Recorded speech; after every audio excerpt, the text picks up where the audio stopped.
தமிழ் சினிமாவில் வந்த முதல் டபுள் ஆக்ஷன் படம் எது? அந்த படத்தில் நடித்த ஹீரோ யார்? சிவாஜி, எம்ஜிஆர், இவங்க யாரும் இல்லைங்க. அந்த படத்தோட பேர் உத்தமபுத்திரன். இந்த படம் தான் தமிழில் வந்த முதல் டபுள் ஆக்ஷன் படம். பியு சின்னப்பா தான் டபுள் ஆக்ஷன் படத்தில் நடித்த முதல் ஹீரோ. இத்தனைக்கும் இந்த படம் ஒரிஜினல் கிடையாது.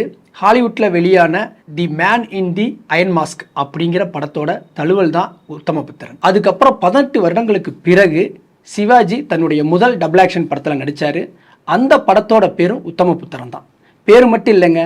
1940 பியு சின்னப்பா நடித்து வெளியான உத்தமபுத்திரனோட ரீமேக் தான் சிவாஜி நடித்த உத்தமபுத்திரன்.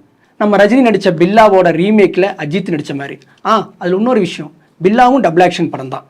ரஜினியோட முதல் டபுள் ஆக்ஷன் படம் பில்லா. சிவாஜியோட உத்தமபுத்திரன் வெளியான அதே ஆண்டு தான் எம்ஜிஆருடைய முதல் டபுள் ஆக்ஷன் படம் நாடோடி மன்னனும் ரிலீஸ் ஆச்சு. குறிப்பாக நாடோடி மன்னன் படத்தில் எம்ஜிஆர் டைரக்ட் பண்ண நாடோடி மன்னன் படத்தில் 2 எம்ஜிஆரும் பேசிக்கிட்டே ஒருவர் கடந்து போகிற மாதிரியான காட்சிகள்லாம் எடுக்கப்பட்டிருந்துச்சு. அந்த அளவுக்கு கம்ப்யூட்டர் கிராஃபிக்ஸ் இல்லாத காலத்திலேயே டபுள் ஆக்ஷனை ரொம்ப தத்துரூமாக எடுத்திருந்தாங்க. கமல் நடித்த முதல் டபுள் ஆக்ஷன் படம் சட்டம் என் கையில் 1978 ரிலீஸ் ஆச்சு. 1980 ரஜினியோட முதல் டபுள் ஆக்ஷன் படம் பில்லா ரிலீஸ் ஆச்சு.